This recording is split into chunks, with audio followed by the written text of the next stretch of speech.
My name is Michael Storms. That's my name before I became Muslim. I was born in Halifax, Nova Scotia, and I'm 27 years old. My name after I became Muslim is Mohammed Islam. My childhood was very difficult. My family, I came from a very violent background. My family are criminals, you could say. Very bad people. So that was my upbringing. Crime and violence, drugs, things like this. I don't know my father. My father left when I was 2. My mother deported him back to the States. And it was me and my 2 sisters with my mother. And then there's my uncles and my cousins, and they're kind of like always living where we were living. And it's a really tight-knit family, right? With relation to bad stuff. I thought the world was a very negative place because of my family, and like you were saying, because of the environment. I didn't see too many positives. So, and you could also say that my family kind of restricted my access to other things. They wanted me to do things with them. So it reinforced that there's nothing good going on, right? When I was younger, I felt afraid, but then when I grew up a little bit, it became pretty normal. And so the people in my family I wasn't afraid of anymore. I was part of the team. But initially, yeah, because when you're young, you're pure, right? And to be bombarded with a lot of bad things makes you uneasy. Like any hardship, you get accustomed to it, though, right? When I was about 8 years old, I would go to. This was very, very rare. This is before I started doing other things for money. I would go to a bakery called Paradise Bakery, right? And I would wash dishes for hours on end, but I was too young to be paid money. So what Norris would do is he would pay me in food, some bread and jam and dates and little sweets and stuff like this. And I would go home and feed my 2 sisters that because my mother would be off doing some other crime, or she'd be in jail or something like this, right? Or I'd be out all night collecting recyclables so I can come home and feed my sisters in the morning. When you see that you haven't eaten for a couple days, you know, and there's nothing, so you have to try to do something to feed yourself and feed your family, right? So my other family wouldn't really take care of us. I started my little career when I was 14, you could say.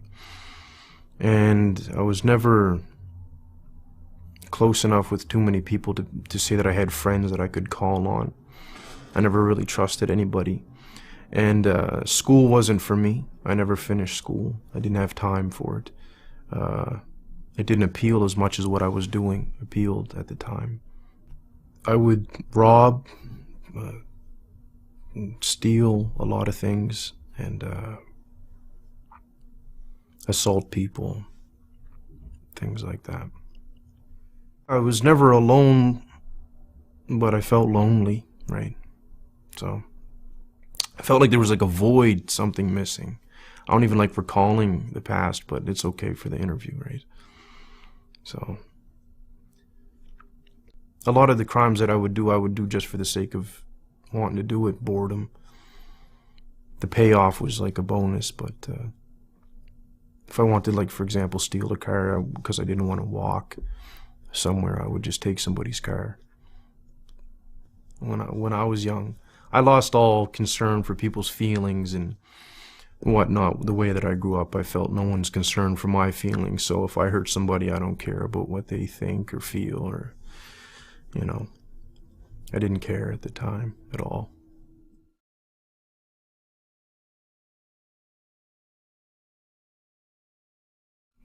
I was in my cell. It was towards the end of my sentence. I was just about to get out. And I didn't want to, I wanted to do something else. I didn't want to continue being bad, you could say. And so the way that I started to ask questions when I was by myself was along the lines of, I don't know if there's a God or if you exist, or I could be talking to myself for all I know. I don't know why I'm alive. Things like this. But if there's a reason why I'm alive, or if I'm not talking to myself and there is a real creator, as people would call it, can you show me why I'm alive? And then I would just talk and say, for example, I stressed the point that I needed it to be shown to me because I didn't trust anybody, let alone somebody telling me about God, right? I had a brother named Ahmed talk to me about Islam initially, but again, he told me so I didn't believe him. And he would mention things like heaven and hell, and I didn't believe what he was saying until I had a dream of both the places. And even then I was being resistant. I was like, maybe that was a fluke and this and that, right? I had a dream of the Prophet Mohammed, peace be upon him.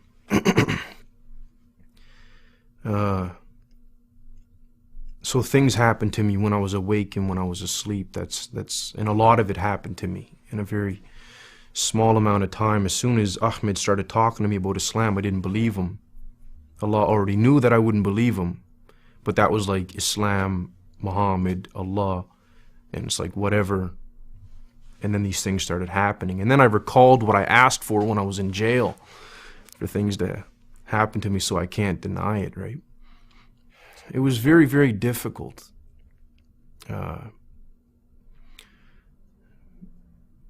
Doing what somebody else wanted you to do. It was so difficult for me, right? Even God.